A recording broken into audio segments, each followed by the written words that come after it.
नासिब वॾे वज़ीर सईद मुराद अली शाह चयो आहे त शर्मिंदगी जी ॻाल्हि आहे त पोलियो जो मर्ज़ रुॻो पाकिस्तान ऐं अफ़गानिस्तान में आहे। ॿियनि इस्लामी मुल्कनि ॿारनि खे थोड़ा प्यारे वायरस में निजात हासिल कई आहे। वॾे वज़ीर कराची में पुराणी हाजी कैंप में स्कूली ॿारनि खे पोलियो ख़िलाफ़ मुहिम जो इफ़्तिताह कयो।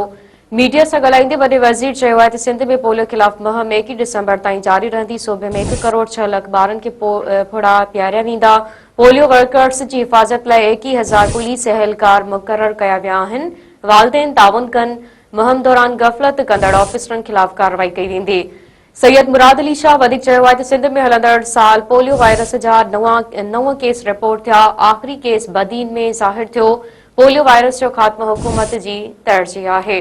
ब्रेकिंग न्यूज़ अवां खे ॾियूं पिया। वरी वज़ीर सैयद मुराद अली शाह चयो आहे त शर्मिंदगी जी ॻाल्हि आहे त पोलियो जो मर्ज़ रुॻो पाकिस्तान ऐं अफ़गानिस्तान में आहे।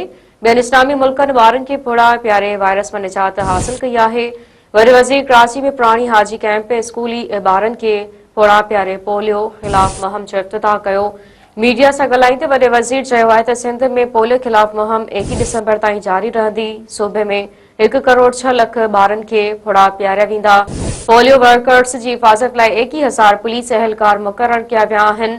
वालिदैन ताउन कनि। मुहिम दौरान गफ़लत कंदड़ ऑफिसरनि ख़िलाफ़ कार्रवाई कई वेंदी। सैयद मुराद अली शाह वधीक चयो आहे त सिंध में हलंदड़ साल पोलियो वायरस जा 9 केस रिपोर्ट थिया। आख़िरी केस बदीन में ज़ाहिर थियो। पोलियो वायरस जो ख़ात्मो हुकूमत जी तरजीह आहे।